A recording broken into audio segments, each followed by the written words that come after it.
صباح الخير، صباح الورد، صباح يوم جديد معطر بذكر الله. سبحان الله والحمد لله ولا إله إلا الله والله أكبر ولا حول ولا قوة إلا بالله العلي العظيم. فيديو جديد، روتين جديد هعيشه معاكم بكل تفاصيله. قبل ما نبدأ أي حاجة يلا نقول الدعاء اللي تعودنا عليه: اللهم إني أبرأ من حولي وقوتي وألجأ إلى حولك وقوتك يا ذا القوة المتين. اللهم أعني ولا تعن علي. يا رب أكون خفيفة على قلبكم وأوصل لقلوبكم بسرعة. اللهم اجعل لي قبولا في الأرض ومحبة في السماء. فضلا نفسي جدا النهاردة كده نشترك في القناة، كده تشتركوا في القناة علشان نكمل الألف مشترك، نحقق أول شرط في اليوتيوب. ويلا نبدأ ونشوف يوم جديد مع بعض هنعيشه كده. بس الأول كده قلت إيه، آكل حاجة خفيفة على ما ولادي يصحوا ونفطر مع بعض. عملت كوباية قهوة كده علشان تظبط الدماغ وتظبط دماغنا ونعرف نشوف في شغل بيتنا في اليوم دوت، مع قطعة كيكة كده شوكولاتة كنت عملتها معاكم من فيديو فات او من فيديوهين فات. وهنبدأ بقى ونشوف اليوم بتاعنا. اكتبوا لي في الكومنتات عاملين ايه، طمنوني عليكم كده زي ما انا بكلمكم وبطمنكم عليا. والناس الجديدة تسيب لي كومنت برضو تعرفني عليها علشان تضيف اختي ليا كده جميلة، تزيد عيلتي وتكبرها.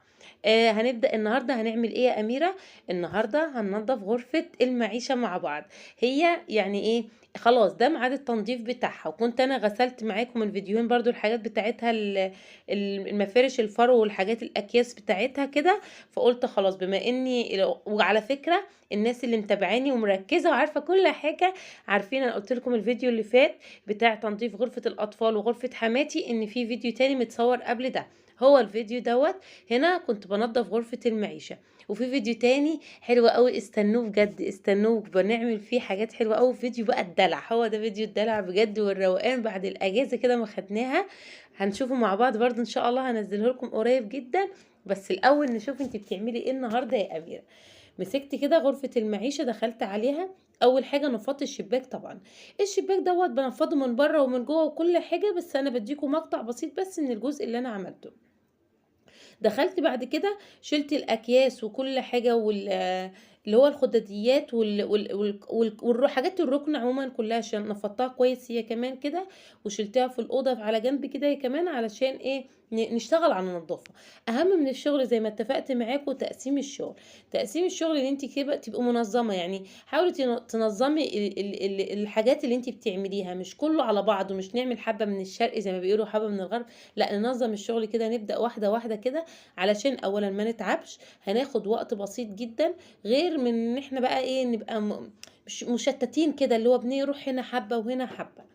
فزي ما انتوا شفتوا كده بحاول افضي الصاله عندي. شلت مسحت بتاعه الورد علشان اشيلها، شلت البوف برضو بتاعي، شلت الكفر بتاع الركنه والحاجات بتاعتها هي كمان كلها، علشان يبقى الصاله فاضيه بالنسبه لي كده. كنست بالمكنسه كده، شفطت كل حاجه على الركنه. شلت السجاده بتاعتي علشان ابقى الصاله كده فاضيه بالنسبه لي. انا من الناس صراحه اللي بحب المكان. وممكن تكون الحته دي على فكره عامله لي مشكله جامده في حياتي، ان انا بحب اتخلص من كل الكراكيب. بحب ما يبقاش فيه زوايد في الشقه، يعني هو يا دوبك زي ما انتم شايفين كده الركنه وخلاص والسجاده والبوف بس كده حلوه قوي. غرفه الولاد برضو السراير والدولاب حلوه قوي كده برضو. يعني ما ان على فكره الحته دي عامله لي ازمه، اللي انا يعني ايه كل شويه عايزه اتخلص من حاجات في الشقه كتير، كل شويه عايزه اتخلص من حاجات في الشقه. وزوجي يقعد يقول لي اميره كفايه، يعني كفايه شلتي عفش الشقه كله. بس انا بحس والله المكان لما بنتخلص من كل حاجه فيه من الكراكيب اللي مش محتاجينها بجد، او ان احنا بنديها لحد غيرنا محتاجها، ان احنا بالطريقه دي نبقى قاعدين في مكان كده يعني ايه نظيف، اللي هو يا دوبك بننضفه كده بسهوله ما بنتعبش. انا شايفه كده، يعني مش عارفه وجهه نظري صح ولا غلط. هنا انا شديت الركنه طبعا. انا عملت ليه كل دوت علشان اشد الركنه وامسح وراها واكنس كده وانضف وراها. وطبعا قبل ما كنت كنست المكان دوت، انا نضفته كويس جدا، كنسته كويس جدا ولميت كل الحاجات اللي فيه. بس طبعا الجزء ده انقطع مني الصراحة، يعني الكاميرا كانت بتستهبل في الوقت ده، ما كانتش بتصور. وهنا برضو في الجزء ده كمان هحاول امسح فيه. والناس الجديدة اللي معايا في القناة، الازازة اللي في ايدي دي ازازة عبارة عن ديتول ومية. بقى ماسكاها كده في كل الشقة. وجبت ازازة صغيرة جدا بلاستيك عادي بتاعة المية، عملت فيها خرم صغير بمسمار كده في قلب الغطا. وكل شويه املي نصها ديتول ونصها ميه. وطول ما انا ماشيه في الشقه زي ما انتم شايفيني كده ماسكاها في ايدي بعقم بيها كل حاجه. الديتول ده بجد معقم حلو جدا، وريحته حلوه جدا، وبتحسي بفرق جامد جدا في الشقه لما بتمسحي. خلصت ونضفت ولا الركن ونضفت كل حاجة. على فكرة التنظيف ده يعني يعتبر عميق بس مش عميق قوي، لان بالنسبة لي التنظيف العميق ان احنا نغسل كل حيطان الشقة والكلام دوت وننضفها. انا هنا مش هغسل كل الحيطان، يعني انا هنا لان العيد خلاص قرب، فقلت بما ان العيد بعد شهر مثلا بايني، فقلت خلاص خلي غسيل الحيطان دوت لبقى ايه لتنظيفات قبل العيد. بس انا النهارده في الجزء دوت هغسل الجزء اللي انا شايفاه متبهدل. يعني مثلا ان احنا معانا اطفال في البيت، ولادك مثلا بيحط ايديهم على الحيطه كل شويه، في اجزاء معينه في الحيطه ما بتبقاش متحمله ان هي تتساب كتير، عارفين اللي هو ايه، لو انا اجلته مثلا لحد ما يجي العيد زي ما انا ما بقول، هيبقى اتبهدل جدا، هيبقى هاجي هنضفه هيبقى فيه صعوبه جامده جدا في ان هو ينضف معايا. زي مثلا الجزء ده انا شايفه ان الجزء ده متبهدل او من ايد ولادي، فخلاص قررت ان انا ايه حتى لو مش هغسل كل حيطان الصاله عندي، يبقى الجزء بس اللي انا شايفاه متبهدل كده انضفه، علشان نفسي، عارفين، علشان ما نتعبش بعد كده واحنا بننضف، علشان الحيطه نفسها ما تبص. فخلصت الجزء التاني طبعا، دخلت برضو على الجزء بتاع الشاشة ده، نضفته هو كمان، مسحت الشاشة، شغلت القرآن كده بعد ما الشاشة نشفت طبعا لما مسحتها. انا بمسح الشاشه على فكره صراحه دايما يعني بملمع زجاج، في ناس بيقولوا غلط بس انا بمسحها بيه يعني الحمد لله ما بيجرالهاش حاجه، بس بسيبها تنشف كده واقوم ايديها بعد كده. وبعد كده نضفت برضو الرف اللي تحتها هو كمان كده، وحاولت انظمه وارص عليه الحاجات بتاعتي. بالنسبه للكور اللي انا بصوا بقعد احطها معاكم دايما دي، تلاقي الناس منكم محتاره ايه الكور دي. الكور دي بتاعت ولادي، بيحبوا يخلوني احطها كده، يعني هما بيبقوا عايزين يحطها ديكور كده، مش حته ان هما يلعبوا بيها، فانا بحطها في المكان ده علشان يشوفوها قدامهم. والدبدوبين الحلوين دول انا بحبهم قوي، غاليين على قلبي قوي، كانوا جايين لي هديه من زوجي من ايام خطوبتنا من سنين وسنين وسنين طويله، بس انا بحب احتفظ بيهم، يعني مش بحب ان انا ايه بحب احطهم قدامي كده. وهنا طبعا خلصت كل حاجة، حطيت ديتور وماي برضو ونشفت كده، وقمت ايه فرشت في الوقت ده. غيرت الحافظة طبعا من الحاجات اللي كانت لازم تتغير جدا، عدى بيني حوالي 25 يوم او دخلنا في الشهر على الحافظة التانية، يعني خلاص المفروض تتشال وتحط الحافظة النظيفة التانية. فرشت طبعا السجاده وعليها الحافظه. وهنا بقى هستخدم ايه، احط الكفرين اللي هو الفرو بتوع المخدتين كده، علشان كل حاجه كده يبقى شكلها حلو في الشقه. وهبدا بقى ارص حاجتي كده على نظافه، شايفين ما شاء الله الحاجات نظيفه ما شاء الله اللهم بارك. يعني بحاول على قد ما اقدر والله، يعني ان انا يعني اغير لكم في شكل التصوير، ان انا يعني ايه ابقى بحاول اغير على في شكل الفيديوهات وتصوير الفيديوهات. اي حد منكم عنده اقتراح ليا يقولوا، لو عايزني اغير في حاجه معينه او مش عاجباه انا متقبله جدا اي نقد منكم، احنا اخوات مع بعض وبنستفيد من بعض. وهنا البوف بقى عايزاكم تعملوا نفسكم مش واخدين بالكم منه. يا ميرا هو متلحوس شويه بس انا زهقت بجد من غسيله، انا مش عارفه هو بيتبهدل ازاي، يعني هو حط عليه هو برده كفر وبيتبهدل برده، فاحنا عايزين نعمل نفسنا مش واخدين بالنا منه بقى النهارده. ورشينا معطر طبعا وعطرنا كل حاجه ما شاء الله اللهم بارك بجد، يعني ريحه النظافه حلوه جدا. ربنا يديم علينا الصحه والستر وراحه البال، والصحه اهم حاجه اللي تخلينا دايما كده واخدين بالنا من بيتنا كده، مهتمين بكل حاجه. واديكوا هنا كده مقاطع لشكل كل حاجه بعد ما اتنضفت واتعطرت وبقى ريحتها حلوه جدا.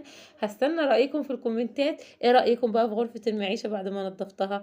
يعني انا راضيه عنها لحد ما شكلها ما شاء الله اللهم بارك يعني جميله. في الوقت ده بقى عايزين نعمل غدا. الأكلة النهاردة بما إن اللحوم غالية جدا جدا بجد، وكلنا على فكرة مش هقول لكم كلنا بقينا يعني ممكن يعني أيوة كلنا ما بنشتريش لحوم إلا بسيط جدا جدا جدا، وفي بعض منا ما بيشتريهاش أصلا نهائي. فقررت إن أنا أعمل كفتة رز. الكفتة دي على فكرة برضو بتبقى موفرة ساعات والله، يعني أما تعملي كيلو رز على كيلو لحمة، ويعملك مثلا حوالي تقسميهم على 3 أكلات ليكي وولادك، ومع شوية رز محمرين، هتبقي بتحاولي توفري وتحاولي في نفس الوقت تدخلي لهم اللحوم في الوقت دوت. يعني احنا بنحاول على قد ما نقدر، ان احنا معانا اطفال، الاطفال دي عايزه تتغذى مهما كانت الظروف ومهما كانت بنضغط على نفسنا او بنوفر او بنيجي على نفسنا علشانهم. احنا كبرنا خلاص، انا عايزاكم تفهموني، احنا كبرنا خلاص، يعني خدنا كل الفيتامينات اللي احنا عايزينها، خدنا كل البروتينات، او حتى لو احنا تعبانين شويه احنا خلاص يعني خلاص مش فارقه معانا بقى نتغذى او ما نتغذاش، مش هنفكر في الكلام ده، هنفكر في الاطفال الصغيره دي. فبنحاول على قد ما نقدر ان احنا ندخل لهم كل حاجه تغذيهم في الغلا اللي احنا فيه، وربنا يعيننا جميعا ويقوينا على اولادنا وما خليناش اهم حاجه، انا شايفه ان اهم حاجه في ده كله ما يحوجناش لحد بجد غير ربنا. يا رب ما تحوجنا لحد غيرك، يا رب استرنا دايما، استرنا فوق الارض واسترنا تحت الارض واسترنا يوم العرض عليك يا رب. وهون علينا جميعا الفترة اللي احنا بنمر بيها دي، في ظل ظروف صعبة بجد وارتفاع الأسعار اللي احنا فيه. هعمل لهم بقى كفتة. خلينا نرجع للفيديو بتاعنا وننسى أي طاقة سلبية. هعمل بقى الكفتة دي. عملت التخديعة بتاعتي بسرعة جدا، عبارة عن تومة كده وشفشق الطماطم، وبهارته ملح وفلفل وكمون، وخلاص على كده. وهحمر شوية رز بشعرية جنبها برضو. وفي الوقت ده أصلا كانت خلاص يعني تعتبر الصلصة بتاعتي اتسبكت. أنا من الناس اللي بنحب نحط اللهم صل عليك يا نبي، صلوا على النبي. انتوا عارفين سبحان الله كأن ربنا بيذكرني دايما في كل مرة في الجزء دوت بالصلاة على الحبيب، يعني اللهم صل وسلم وبارك على سيدنا محمد وعلى آله وصحبه أجمعين. بكون بكلمكم كده الاقي نفسي نسيت اللي انا هتكلم فيه عشان اتذكر ان احنا نصلي على النبي.